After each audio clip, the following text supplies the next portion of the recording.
Hörmətli izləyicilər, bu gün mən sizinlə qazanda, qazın üzərində pratik, çox asan, test ilə deməli keks hazırlayacağım. Keksin hazırlanması üçün mənə lazım olan ilk ərzaq 3 ədəd yumurta. Sarısını bir, ağını bir qaba əlavə edirəm. Ağını əlavə edəcəyiniz qab olduqca təmiz olmalıdır. Heç bir şəkildə içinə sarı düşməməlidir.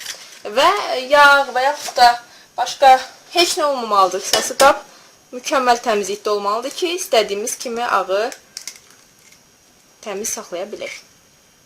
Daha doğrusu ağı mükəmməl şəkildə qabarda bilək.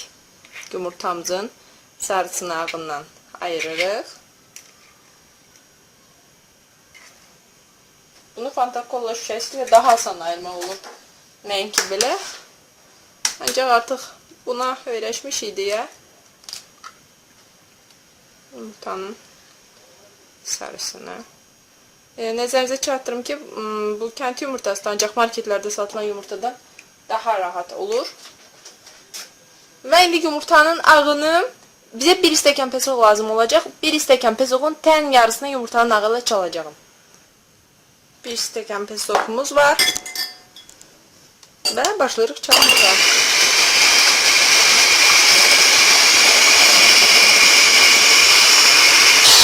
Yumurta bu şəkildə köpüklənəndə artıq baxın göstərir. Şəkər dozunun tən yarısını əlavə edirəm.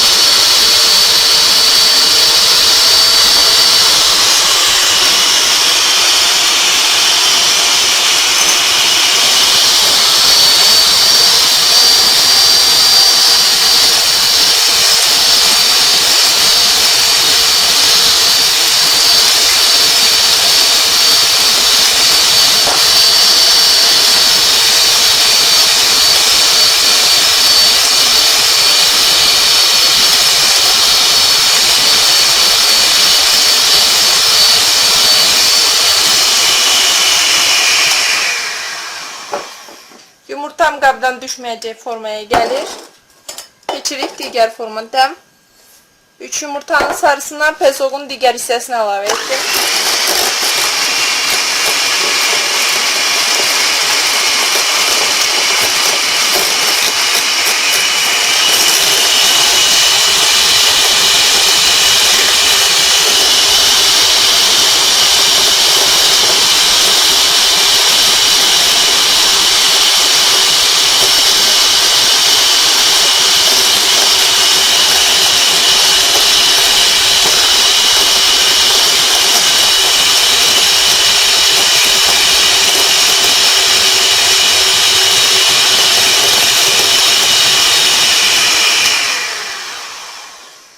İstəsəniz bu tərkibə 1 stəkan un əlavə edib də yavaş-yavaş qarışdırmaqla bişirə bilərsiniz. Ancaq daha ləzzətli formaya gətirmək üçün 4 xörək qaşığı süd, 2 xörək qaşığı duru yağ da əlavə etmək istəyirəm.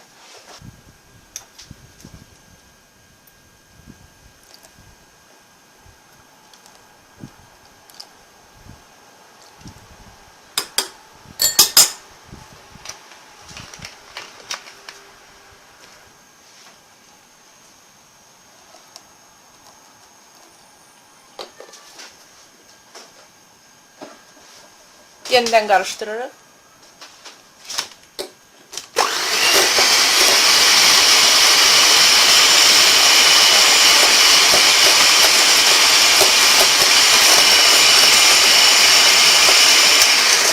İstəsəniz tərkibə təxminən 1 çay qaşığı qədər mayonez də əlavə edə bilərsiniz. Yumurtamın sarısı hazırdır. Yumurtamın ağı da hazırdır. İndi mənə 1 stəkandan 1 barmaq aşağı un lazım olacaq. Hələmiş unu az-az əlavə edir. Qarışdırırıq.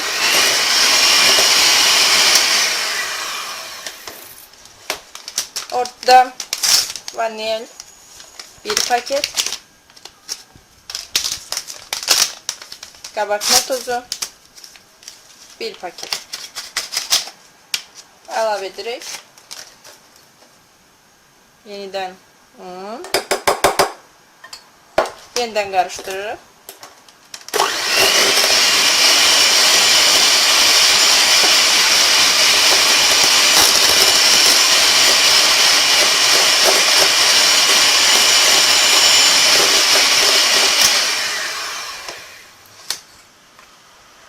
Unun geri qalan hissəsi.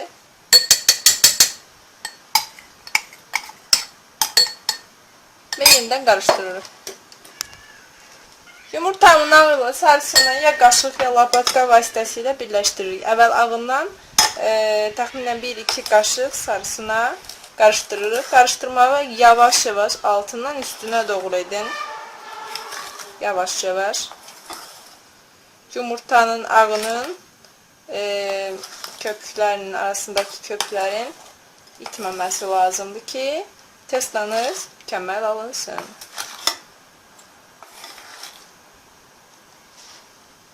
Və yumurtanın digər hissəsini əlavə edirəm yavaş-yavaş. Ehmalca.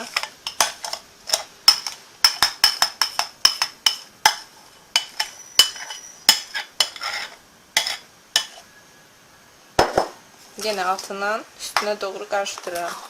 Əgər qabınız, hazırlayacağınız qab, mən 20 sm diametrində qabda pişirəcəyəm. Ancaq əgər qazanınız daha iridirsə, o zaman yaxşı olar ki, yumurtanı 5, digər ərzaqların hər birini isə dolu stəkanlarla götürəsiniz. Məsələn, təpələmə stəkan un, təpələmə stəkan, yəni dolu bir stəkandan başı dolu un, başı dolu pesok götürəsiniz. Mən gördüyünüz kimi hamısını təxminən bir barmaqdan da yüksəklikdə az götürmüşəm.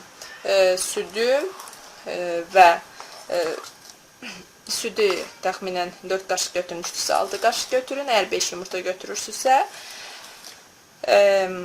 duru yağı isə 2 xörək qaşığı yox, 3 xörək qaşığı götürməklə həmən testanı, həmən tərkibi ala bilərsiniz. Standart keks tərkibindən çıxması üçün və daha həfif, daha ləzzətli dadması üçün duru yağ və süd yaxşıdır. Testam hazırdır. Testamı kənara qoyuram. Hazırlayacağım qab yanmaz, yapışmaz qab olmalıdır. Tifal qazan istifadə edəcəm onun üçün. Belə bir balaca qazanım var. Həmən qazanın içinə öncə kərə yağı, sliviçni yağ çəkəcəyim. Daha sonra azacıq içinə un səpirik qabımızın və onu hər tərəfinə yayacağıq. Bunun artıq hissəsini atırıq təbii ki. Daha doğrusu götürüb daha sonra istifadə edə bilərsiniz qab unlamağa. Bunu atmaq olmaz bilirsiniz. Hərəkətli. Qabı bu şəkildə hərəkət etdirərək qabın kənarlarına da, çünki qalxacaq qalxanda, onsuz da yanmaz yapışmaz qabda yapışma ehtimalı olmur, ancaq yenə də un ümumiyyətlə testanın daha rahat qabarmağına, daha yaxşı forma almağına səbəb olduğu üçün əsas əlavə olunur yanmaz yapışmaz qabın dibinə. Deməli, indi testamı əlavə edirəm. Yavaş-yavaş. Testaya istəsəniz kakao da qata bilərsiniz.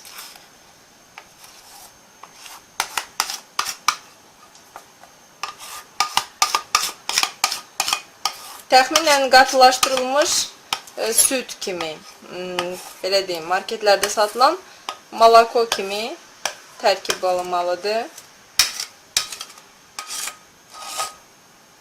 Nə çox duru, nə çox qatı olmamalıdır. Bunu kəsib 3 qat kəsə bilərsiniz. Yəni 3 qat kəsəcəyiniz hündürlükdə olur. Gözəl top kimi hazırlaya bilərsiniz. Bu şəkildə artıq testam hazırdır. Ağzına qapağı qoyuram. Qazanımın altı boyda folqa kağızı götürmüşəm. 4 qat qatdaladım. Baxın, bunu qazanın altına rahatlıqla bu şəkildə qoya biləcəm. İndi bunu bu şəkildə qazın üstünə həzin xodda, çox həzin xodda qazın üstünə qoyuram. Qazanım həzin xodda qazın üstündədir. Təxminən 40 dəqiqə müddətində kekim hazır olacaq. Kekimiz hazırdır. Qapağı açdığımız zaman üzəri ağ görsənəcək. Bəli, ancaq qorxmayın, o tamamən bişib. Heç bir qüsuru yoxdur. Mən indi onu taxtanın üzərinə çevirəcəyəm. Kekin qapağını bağlayıb soyması üçün qazanın içində gözlədəcəm. Daha sonra qazandan çıxardacağım. Yaxşı olar ki, bişdikdən sonra qazanı bir an açıb, çöplə yoxlayıb, daha sonra yenidən bağlayıb qapağı soyması üçün gözlədəsiniz. O zaman nə enindən, nə uzunundan balacalaşmayacaq, şişi yapmayacaq. Kekim hazırdır, həm çox yumuşaqdır, həm çox gözəl görkəmi var. Nəzərinizi çatdırım ki, bu tərs yüzü də artıq çevirmişəm, olduqca rahat çıxır. Görün, əlimi burada da çox yumuşaqdır, ləzzətli tort hazırlamağımız üçün. Çox pratik testadır, bir daha yoxlayıram, baxın, heç bir qüsuru yoxdur. Sadəcə arasını 3 hissəyə bölə bilərsiniz. Arasını bölüb, istədiyiniz kremi yaxıb, ləzzətli tort kimi də istifadə edə bilərsiniz. Eyni zamanda üzərinə kakao və yaxud da şəkər tozu əlavə edib, ləzzətli keks kimi servis edə bilərsiniz. Əgər reseptlərimizi bəyənirsinizsə, kanalımıza abunə olmalı, like etməyi, haqqımıza yaxınlarınızla bölüşməyi unutmayın. Dəyərli zamanınızı ayırdığınız üçün çox sağ olun, diqqətinizə görə minnətdarım.